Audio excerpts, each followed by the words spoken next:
Bhagavan Ramana's Sri Arunachala Verse 1, explained by Michael James. கருணையால் என்னை ஆண்ட நீ எனக்கும் காட்டிதந்தருளிலை என்றார். இருளலி உலகில் ஏங்கியே வதைத்து உடல் விடில் என்கதி என்றாம். அருணனை காணாதருவோ கமலம் அருணனை கருணநாமம் நீ அருணரி சுரந்தங்கருவியாய் பெருகும் அருணமாமலையனும் அன்பே.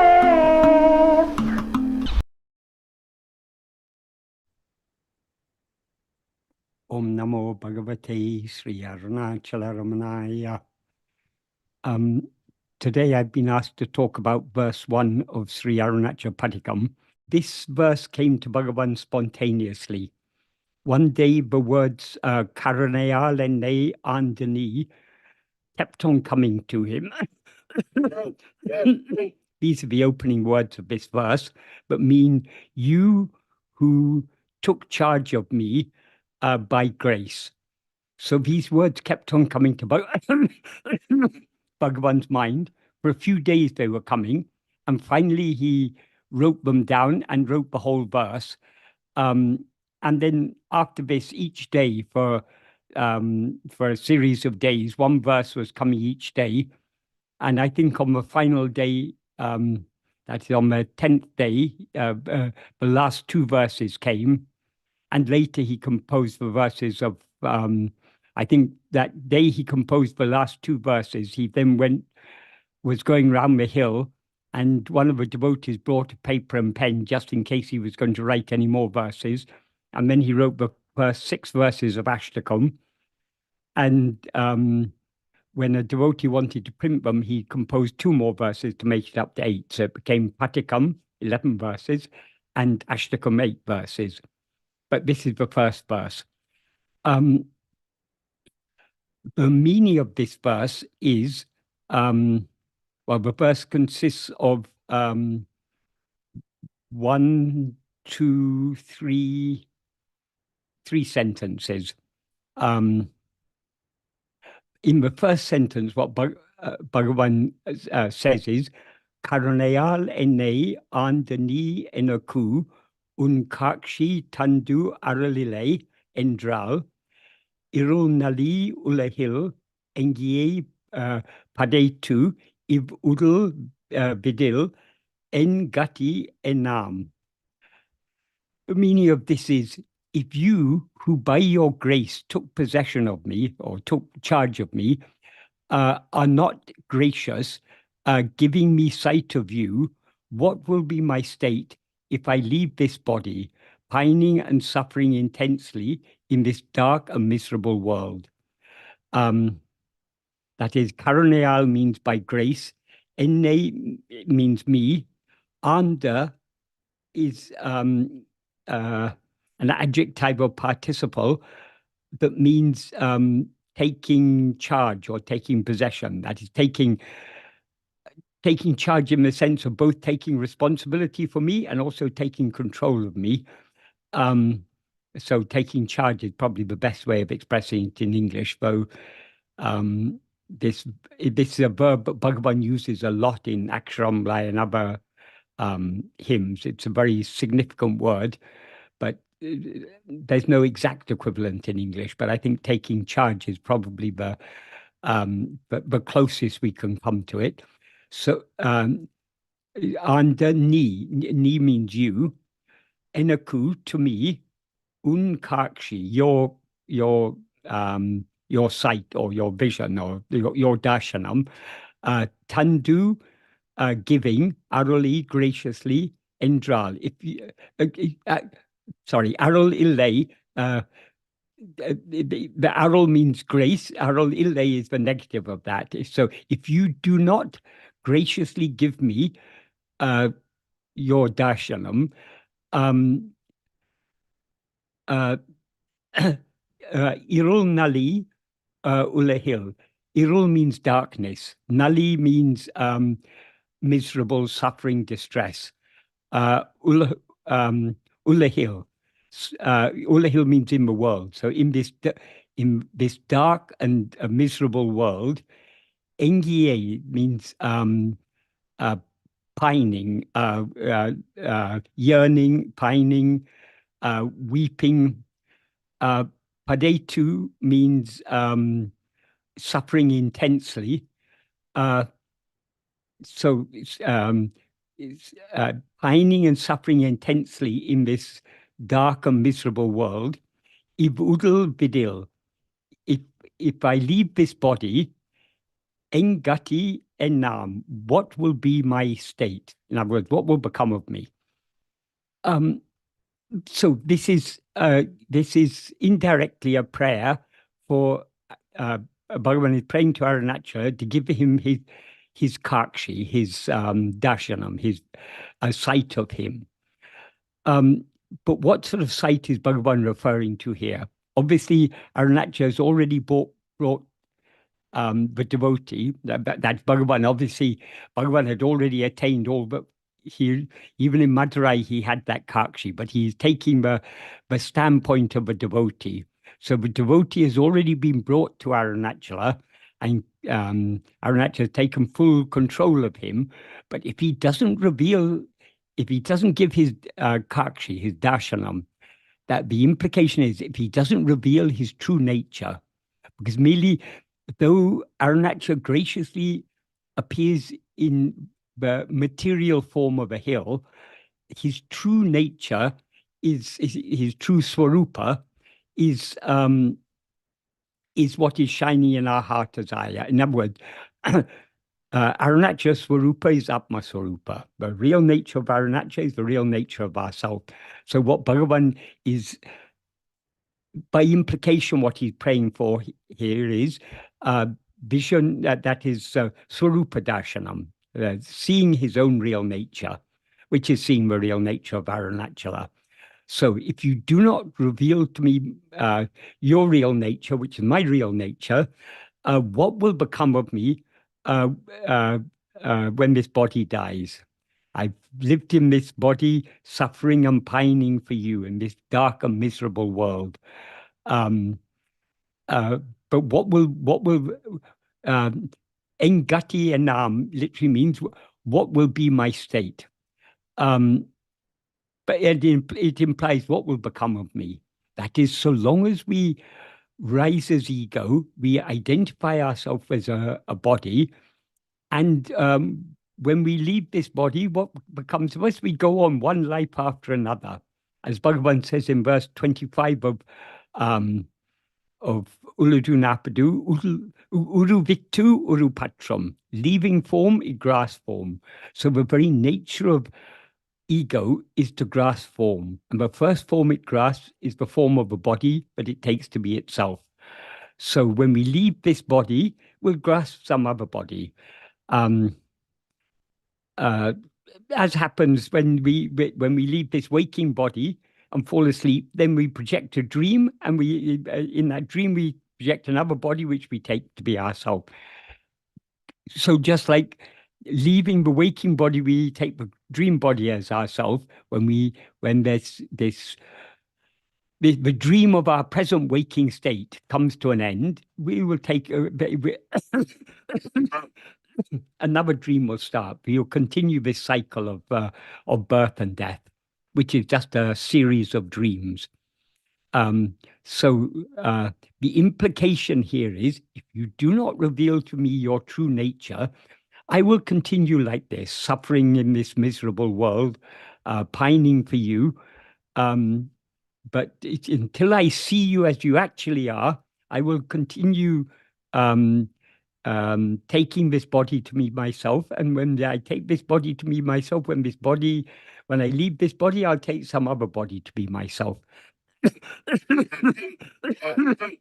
So this verse is a prayer for the true darshan, seeing Arunachala as it actually is.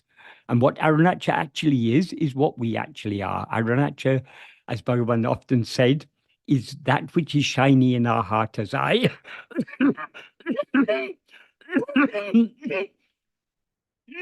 In other words, our own real nature is Arunachala. So seeing ourselves as we actually are is seeing Arunachala as he actually is. And until we see ourselves as we actually are, we will continue rising as ego, projecting one body after another. And this state of samsara will continue, this endless cycle of birth and death.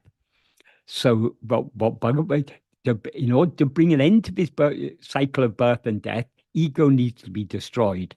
And since ego is a false awareness of ourself, it can be destroyed only by correct awareness of ourself. So that correct awareness of ourself, or Swarupa Darshanam, is what Bhagavan refers to here as Unkakshi, your vision, your sight of you, seeing you as you actually are, the implication. And then in the next sentence, he continues the same idea. He says, Arunane Kanadu Alarumo Kamalam. Arunane means the sun. That is, Arunan is the sun. Arunane is the accusative or second case form of Arunan. Kanadu. Without seeing the sun, Alarumo Kamalam. Kamalam means a lotus. Alarum O, the O makes it a question. Alarum means blossom. Alarumo means will it blossom? So without seeing the sun, will a lotus blossom? That is, it's only by seeing the sun that a lotus can blossom. Likewise, my heart, the lotus of my heart will blossom only when I see the son of suns, namely Arunachala. And then in the last sentence is actually just an address to Arunachala, but there's a lot of meaning implied in that address. He says, Arunanuk, sorry, Arunanuku, that means to the sun, Arunan, the sun to the sun. Mani, being the sun to the sun. Mani is a verb that means to endure or be permanent or to stay. So being permanently the sun to the sun. What does Bhagavan mean by the sun to the sun? The sun is what gives light to illumine the objects of the world. But what is the light by which the sun shines? It is only by the light of awareness, the light of pure awareness, which is Arunachala. So Arunachala is the sun to the sun. It is the light that illumines even the sun.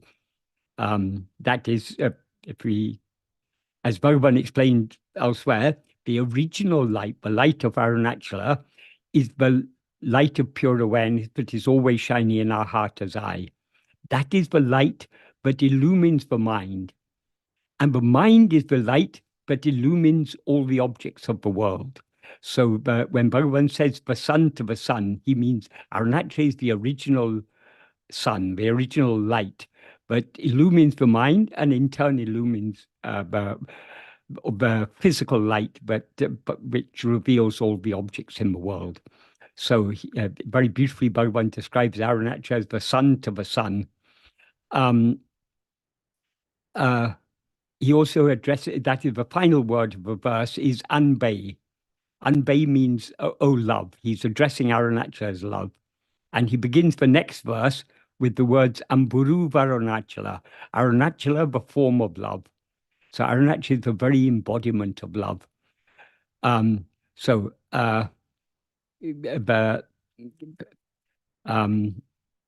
He addresses Arunachala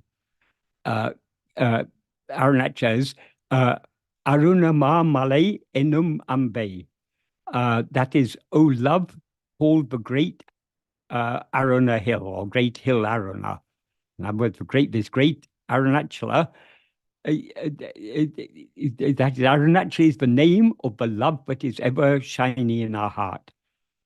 In Tamil, there's a very nice saying, Anbe Shivam, love alone is Shiva. So love is the true form of God. And God, that is that love that is God, is what is shining outwardly in the form of this great Aruna hill. So, O love called the great Aruna hill, Aruna Male Inum Ambe. And then what does he say about this great Aruna hill? He says, Arul Nani Sarandu Angu Aruviai Peruhum. That means where grace surges as a spring, gushing forth abundantly. That is, Arul means grace. Nani Sarandu, Nani means well, but in this context it implies abundantly. Sarandu means gushing forth. Aruvi is a spring, a spring of water. So the spring of grace that gushes forth. Aruvii Peruhum. The Peruhum means which surges, or where grace surges as a spring, gushing forth abundantly. So the meaning of this sentence is, being the sun to the sun, O love called the great Aruna hill, where grace surges forth as a spring, gushing forth abundantly. So this is an address to Arunachala, but what it implies is, just like the lotus cannot blossom without seeing the sun, you, Arunachala, are the sun to the sun. So will my heart blossom without seeing you? So the whole of this verse is a prayer for Arunachala to reveal his true nature to us. In other words, to give us his kakshi, his darshanam. His darshanam means seeing him as he actually is. Seeing him as he actually is seeing ourselves as we actually are. So it is only by his grace that our mind can be drawn inwards and drawn inwards to such an extent that we see the light of that is our natural, the light of pure awareness that is always shining in our heart as I, but we see it as it is. And that light of pure awareness is the sun to the sun. That is Arunachala. So this is a very nice prayer, but it also, a lot of teachings are implied here. But without grace, we cannot see ourselves as we actually are. In other words, we cannot see Arunachala as he actually is. Why? Because the very nature of mind or ego is to always go outward and grasp things other than itself. So the natural inclination of the mind or ego is to go outwards. So the love to turn within can come only from grace. So whatever love we have to turn within, to see Arunachala shining in our heart as our own reality, our very own being, as the awareness I am, that love to look within can come only from Arunachala. It cannot originate from ego, because the nature of ego is to go outward. So the love to turn within can come only from Arunachala. So it is for him to give us a darshanam of himself. In other words, for him to show himself to us as he actually is. And how does he show himself to us? Only by giving us the love to turn within and to see him ever shining in our heart as our own being. So this, on the surface, this is a very nice prayer, but if we think more deeply about what Bhagavan, the implication of this prayer, why does he, when Arunachala is ever there, and he's in the presence of Arunachala, the physical presence of Arunachala, the physical form of Arunachala, why is he asking for Arunachala to show his kakshi, his darshanam? Because seeing Arunachala as a hill is not the true seeing of Arunachala. That is, Arunachala has revealed himself, has appeared in the form of a hill in order to give us love to turn within, to see him as he actually is. That's why, for example, Bhagavan in Aksharamla, in verse 44, I think, Bhagavan reveals what Arunachala taught him. Tirumbiyaham, turning within. Tane dinam ahakankan, see yourself daily or constantly with the inner eye. Terium, it will be known. Indranayana Arunachala, thus you said, O Arunachala, my Arunachala. So Arunachala appears outwardly in name and form in order to give us the love to turn within, to see him as he actually is, shining in our heart as I. So this verse is a prayer for that ultimate darshanam, swarupa darshanam, seeing of the real nature of Arunachala. In other words, seeing ourselves as we actually are, because Arunachala is what we actually are. And it's only by seeing Arunachala as he actually is that our bud-like mind can blossom with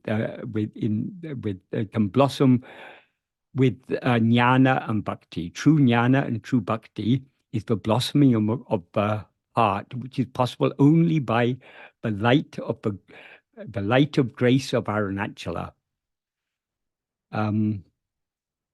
So this is a very this Arunachala Patikam is a wonderful song full of so many very, very deep and meaningful prayers and assurances also. So this is a very apt beginning to this very, very beautiful and deep song, but welled up from Bhagavan's heart without any outward prompting. Once when Bhagavan was talking about these things, he said that none of the works he has written has he written unprompted. And he was asked, but what about Aksharamlai? What about Patikam? What about Ashtakam? Nobody prompted you to write these. You wrote these of your own accord. And Bhagavan said, no. Just like Murugana and others prompted me to write Upadeshundya, Uludu Napadu, Anmavidya, and Nana, and so on. They prompted me from outside. Arunachala prompted me from within to write these songs. So Bhagavan, even for writing these beautiful songs, Bhagavan has no sense of doership.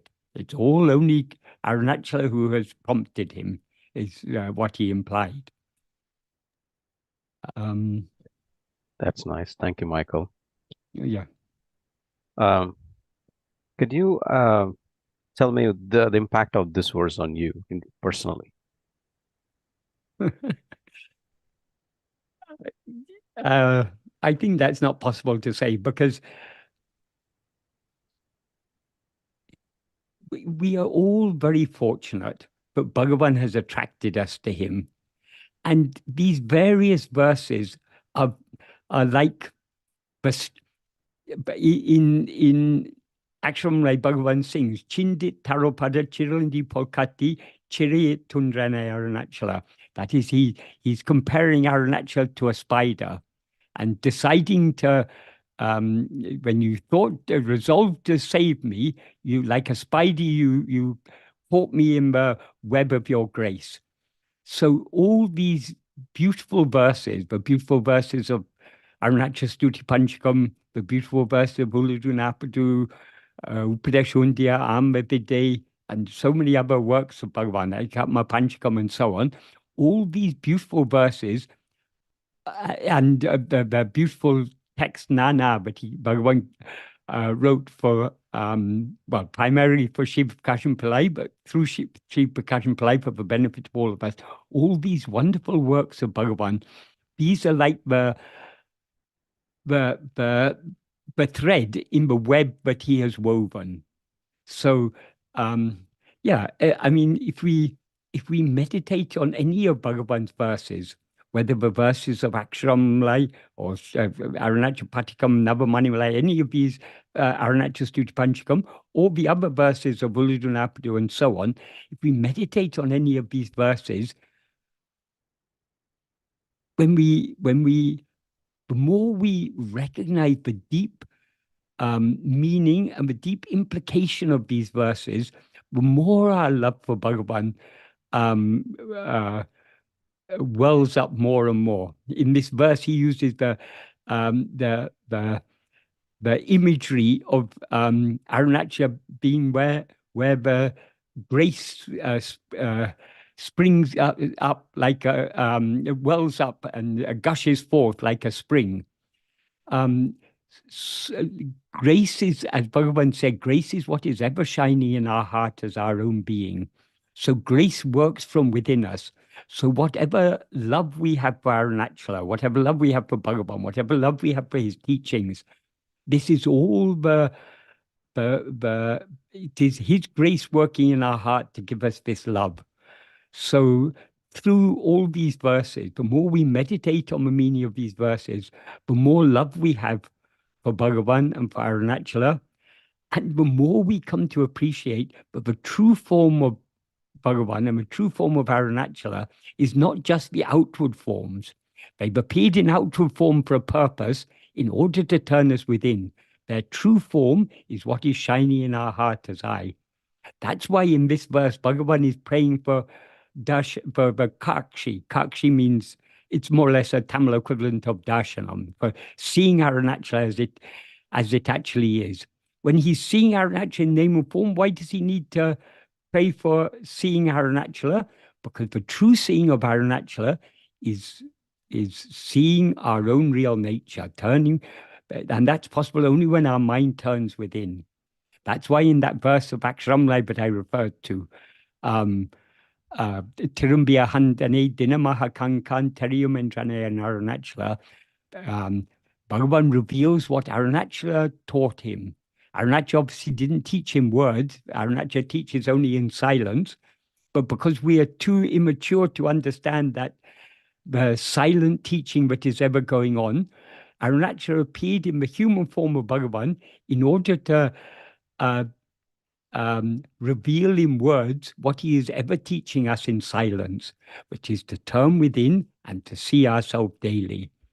So this is the very purpose for which Arunachala appeared outwardly in the form of a hill, and has, in our present age, has appeared graciously in the human form of Bhagavan to tell us to turn within, to see him as he actually is.